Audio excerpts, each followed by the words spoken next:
Atenção! Começa agora uma teleaula de Biologia do Ensino Médio. Você vai assistir a teleaula de número 32. Bons estudos!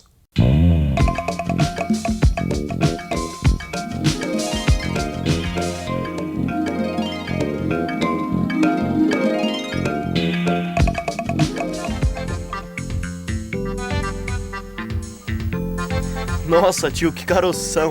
Que cara é essa, menino? Você nunca viu um berne? Eu não. Ou melhor, esse berne é igual aquele que dá nos cachorros? É esse mesmo. E dá em gente também. O duro é que a gente só acha o berne quando aparece um caroço ou um buraco na vaca. Depois que ele já entrou e já fez mal pra coitada, né? E como é que esse berne veio parar nessa vaca? E você? Tem alguma ideia de como é que os bernes, ou melhor, os parasitas, aparecem nos organismos? Na teleaula de hoje, você vai estudar os parasitas. Vai ver que existem parasitas internos e parasitas externos. Vai ver que prejuízos eles podem causar no organismo do hospedeiro. Vai conhecer o ciclo da tênia e do berne e vai saber o que é parasitismo.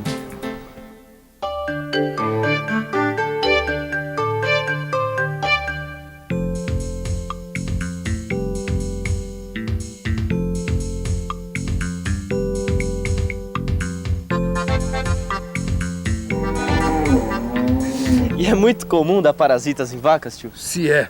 Além dos bernes, ainda tem os carrapatos que vivem atormentando a vida delas e dos cavalos também.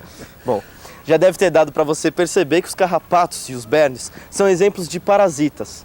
Tá lembrado? Os parasitas são aqueles organismos que se alimentam de substâncias que eles tiram de outros organismos vivos, ou seja, dos seus hospedeiros.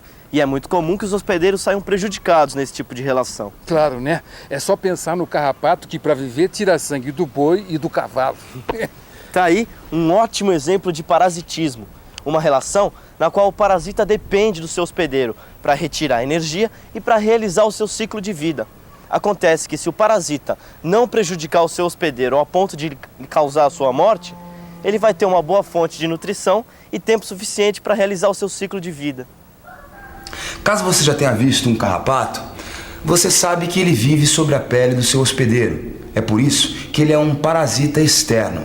Mas nem todos os parasitas vivem dessa forma. Existem também os parasitas internos, que podem viver no interior dos animais ou das plantas.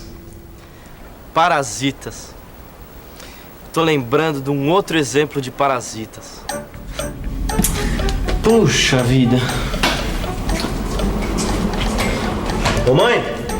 O que houve? Mãe, dá uma olhadinha aqui na minha pele, ó. Tá cheia dos pontinhos pretos. Calma, Renato, são cravos. É muito comum a gente ter cravos na pele. Cravos? É, ácaros. Ácaros? Renato, aconteceu alguma coisa? Não é nada não, tio. Só tô lembrando de um outro exemplo de parasita. Que, aliás, você deve conhecer muito bem. É o cravo. Ou melhor, um tipo de ácaro chamado Demodex. Ele vive na base dos pelos e nas glândulas sebáceas na face da maioria dos seres humanos. Por isso, ele é um parasita interno.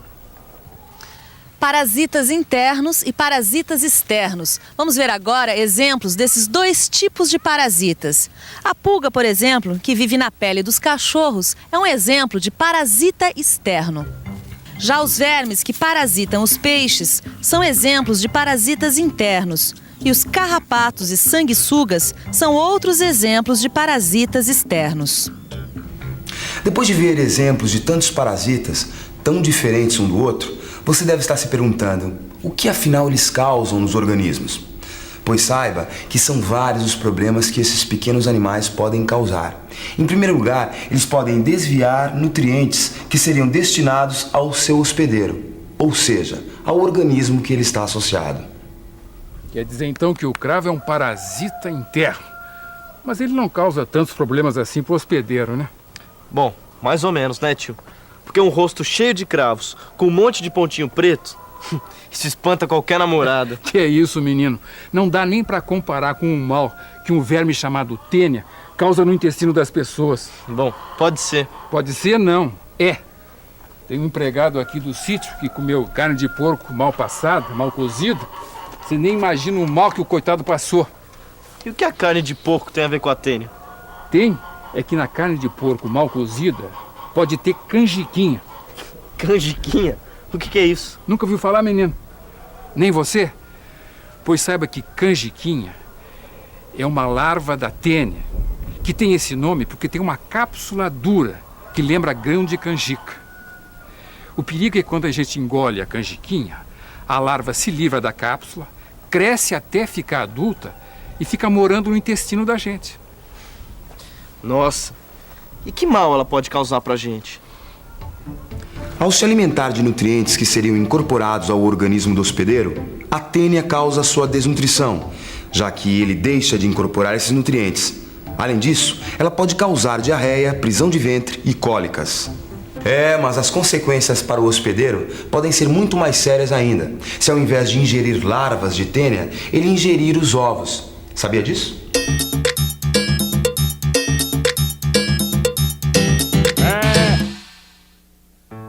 Sabia que se o homem ingere ovos de tênias presentes nas fezes do hospedeiro e que contaminam alimentos, ocorre a formação de larvas em vários órgãos, inclusive no cérebro? E que estas larvas, além de poderem produzir tumores, podem também liberar substâncias tóxicas ao hospedeiro? Por isso é tão importante lavar muito bem os alimentos antes de comer. Enquanto estão na horta, as verduras, os legumes e as frutas estão sujeitos a entrar em contato com as fezes de hospedeiros que contenham ovos de tênias. Outro problema que os parasitas podem causar nos seus hospedeiros são as lesões de tecidos provocadas através de ação mecânica. Alguns vermes, como as tênias, possuem ganchos com os quais se prendem aos tecidos do hospedeiro. E esses ganchos provocam o ferimento das paredes de alguns órgãos, favorecendo a entrada de organismos infecciosos, como as bactérias. Muitas vezes confundimos infecção com doença. Só que, na verdade, infecção não quer dizer necessariamente que está ocorrendo um mau funcionamento do organismo, mas sim que o hospedeiro está abrigando um parasita interno, que pode ser um verme, uma bactéria ou um vírus. Como você já viu em outra teleaula, uma pessoa pode ser portadora do vírus da AIDS e não manifestar a doença. Quer dizer, a pessoa está infectada com o vírus, mas não está doente. Afinal, tio, como é que a vaca é infectada pelo berne? Você está vendo essas moscas aí? Elas transportam o ovo do berne até o pelo da vaca. E esse ovo é tão pequenininho que a gente não enxerga ele. Mas aí o ovinho estoura e a larva que sai dele penetra na vaca. Tá. E esses caroços que a gente sente, então, é o berne? Espera aí, menino, não terminei ainda. Esses caroços são as larvas que cresceram e que vão sair do pelo da vaca e cair no chão. E só quando a larva cresce é que ela é chamada de berne. Tá legal. Deu para entender? Então vamos ver esse ciclo com mais detalhes. O berne nada mais é do que uma larva de um tipo de mosca que parasita ovelhas, cavalos, burros, cabras, bois, cachorros e de vez em quando o próprio homem. O ciclo do berne começa com essa mosca depositando seus ovos sobre outras moscas, as moscas varejeiras. Essas moscas, por sua vez, transportam os ovos do berne até o pelo do boi. E quando os ovos eclodem, as larvas vão para o interior do corpo do boi, ou melhor, do hospedeiro. E enquanto a larva está no organismo do hospedeiro, ela se alimenta dos seus tecidos e dos líquidos do seu corpo, provocando perda de peso e febre.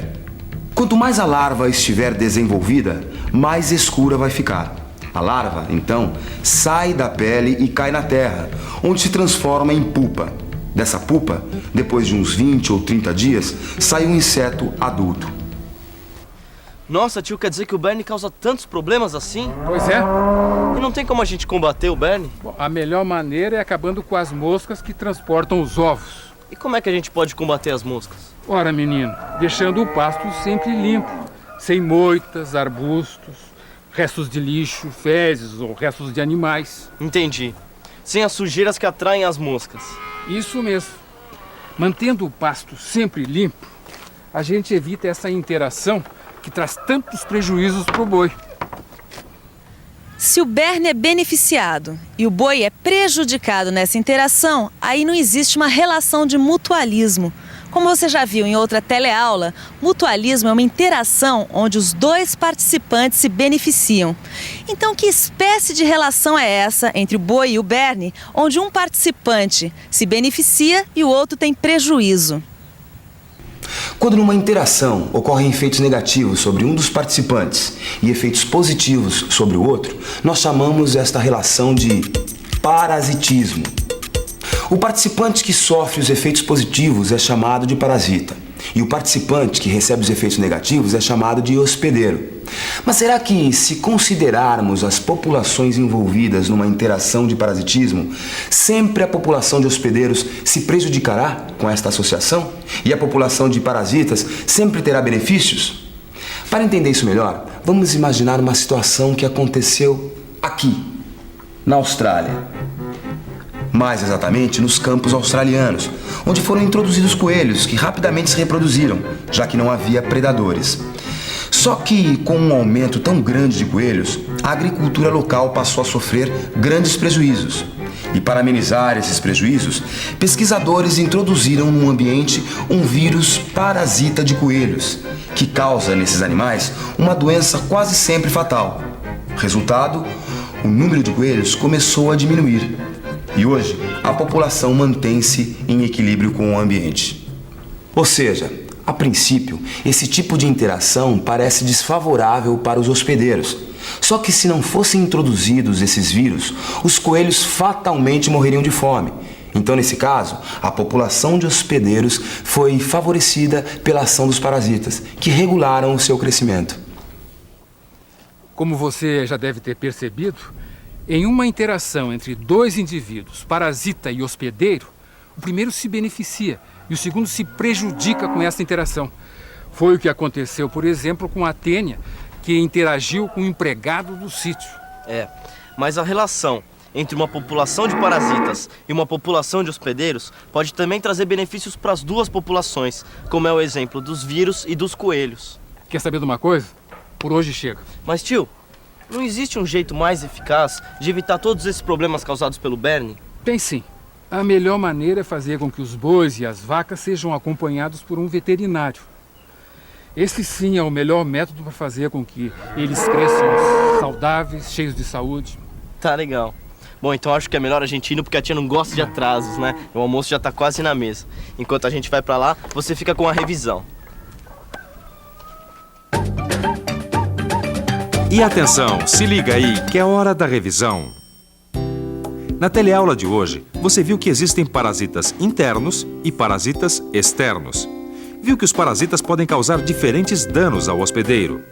Conheceu o ciclo do berne. E viu ainda que na relação de parasitismo entre dois indivíduos ocorrem efeitos negativos para o hospedeiro e efeitos positivos para o parasita.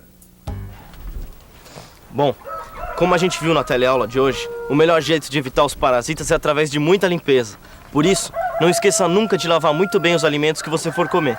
Até a próxima!